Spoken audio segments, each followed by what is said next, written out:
Salut tout le monde et bienvenue sur NBA Talk. Et ce soir, on va parler des 6 matchs qui vont se passer dans la nuit là, de samedi à dimanche. Donc, c'est des matchs qui sont quand même assez importants par rapport aux playoffs qui sont à venir. Donc voilà, on va commencer. Donc alors, les Clippers, s'ils reçoivent les Nuggets chez eux, on sait que maintenant, même si les Clippers gagnent les 3 matchs restants, ils ne pourront jamais accéder aux playoffs. Par contre, pour les Nuggets, s'en vient une série de 3 matchs extrêmement compliqués pour eux.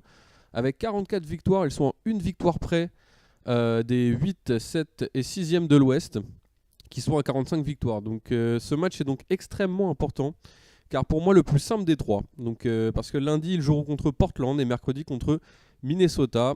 Et pourquoi sur un match qui décidera de qui ira en playoff entre Denver et Minnesota, pourquoi pas mercredi.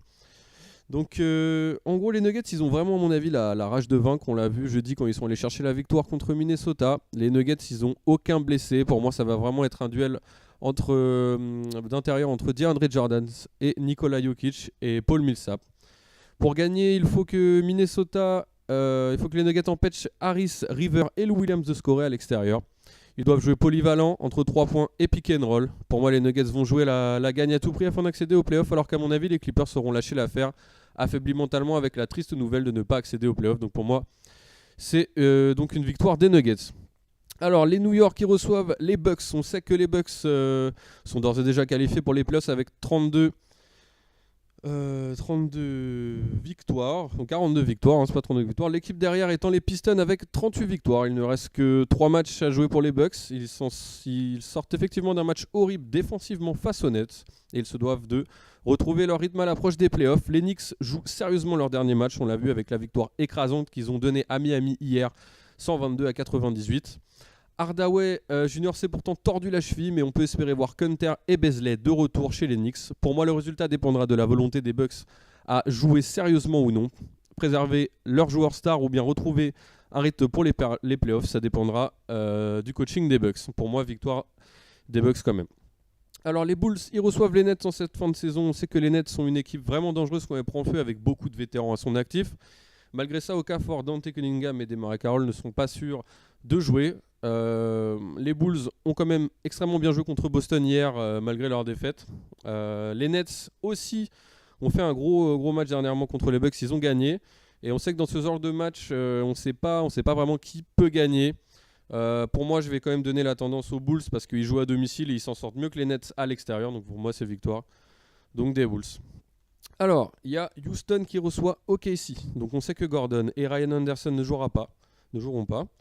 Du côté d'OKC, il n'y a aucun blessé. OKC fait partie des 3 équipes sur la sellette avec 45 victoires et Denver juste derrière qui frappe à la porte à 44 victoires. Ils ont eux aussi besoin d'une victoire pour sécuriser leur place en playoff. Donc après une défaite assez rude face à Golden State qui pourtant n'était pas complète, OKC va jouer fort et vite et physique comme à son habitude. Pour ma part, face à une équipe aussi explosive et à quelques jours des playoffs, je suppose très fortement que Houston va lâcher le match assez vite et ne prendre aucun risque de blessure. Donc pour moi, ça va être une victoire d'OKC. Alors, ensuite, donc, les 2e de l'Ouest ils reçoivent les 5e. Un match clé pour New Orleans aussi avec 45 victoires. Et avec aussi les 3 autres derrière qui sont à 45 victoires. Et Denver aussi à leur porte. Donc avec une victoire facile hier et obligatoire face aux Suns, les Pelicans ont 3 matchs restants assez physiques à jouer. Le premier face à Golden State, puis les Clippers et enfin San Antonio. Pour moi, les Pelicans vont jouer à fond. On sait que personne n'aura de réponse à Anthony Davis et Jrue Holiday en attaque, mais c'est la défense qui m'inquiète. Avec une attaque aussi énorme que Golden State et polyvalente, Golden State aura d'absents que Iguodala et Livingston. Et on sait qu'à domicile, ils ont quand même très très compliqué à jouer. Je pense quand même que Golden State ne risquera pas non plus de blessures des stars avant les playoffs. Et avec leur place de sécurisée, ils risquent de lâcher le match assez vite si les Pélicans prennent l'avantage.